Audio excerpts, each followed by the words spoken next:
Ever wondered what it's like to wander in a desert for 40 years? The book of Numbers tells just such a story, a sprawling epic of the Israelites' journey from the foot of Mount Sinai to the very edge of the Promised Land. This isn't just a travelogue. It's a profound narrative about faith, failure, and the unwavering presence of God. The book kicks off with a census, which is how it gets its name, Numbers. God commands Moses to count all the men eligible for military service. This isn't just about bureaucracy.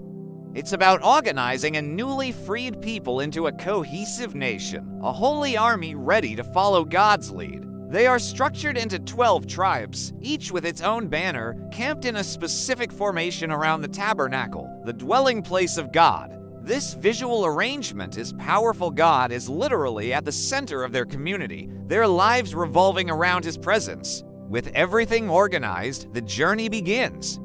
A cloud by day and a pillar of fire by night guide them, a constant, visible reminder of God's leadership. You can almost feel the initial excitement and anticipation. They are finally on their way to the land of milk and honey, the promise made to their ancestors Abraham, Isaac, and Jacob. The future looks bright, but the wilderness is a harsh teacher, and the people's faith is quickly tested. The complaints start almost immediately. They grumble about the food, romanticizing their time of slavery in Egypt because at least they had cucumbers and fish. They get tired of the manna, the miraculous bread from heaven. Their grumbling isn't just about food, it's a deep-seated lack of trust in God's provision. It's a pattern that will repeat itself with tragic consequences. The pivotal moment comes at the border of Canaan, the Promised Land. 12 spies, one from each tribe, are sent to scout the land.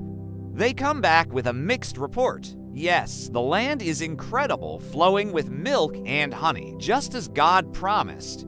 They even bring back a massive cluster of grapes as proof. But 10 of the spies also report that the inhabitants are giants, their cities are fortified, and conquering them is impossible.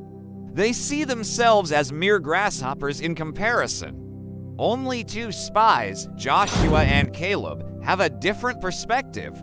They urge the people to trust God, saying, "If the Lord is pleased with us, He will lead us into that land ... and will give it to us." But fear is a powerful poison. The people listen to the 10 faithless spies. They weep, they rebel, and they even talk about choosing a new leader to take them back to Egypt, back to slavery. This massive act of disbelief has severe consequences. God declares that this entire generation, everyone 20 years and older who rebelled, will not enter the Promised Land. Instead, they are sentenced to wander in the wilderness for 40 years, 1 year for each of the 40 days the spies were in Canaan, until that faithless generation passes away. Only their children and the faithful spies Joshua and Caleb will see the promise fulfilled. The next for decades are a long, hard lesson in obedience and consequence. We see more rebellion, like that of Korah, who challenges the leadership of Moses and Aaron, leading to a swift and terrifying judgment. We see the famous story of Balaam and his talking donkey, where a foreign prophet hired to curse Israel ends up blessing them instead because God's will cannot be thwarted. We see Moses himself, the great leader, falter. In a moment of anger, he strikes a rock to bring forth water instead of speaking to it as God commanded. And for this act of disobedience, he too is barred from entering the Promised Land. Yet, through all the rebellion and punishment, God's faithfulness remains the constant thread. He continues to guide them, protect them from their enemies, and provide for their needs. He establishes laws and rituals to shape them into a holy people. As the 40 years draw to a close, a new generation stands ready. They have grown up in the wilderness, witnessing both the judgment and the mercy of God. They are counted once again, prepared to finally accomplish what their parents could not. The book ends with them poised on the plains of Moab, looking across the Jordan River at the land they are about to inherit.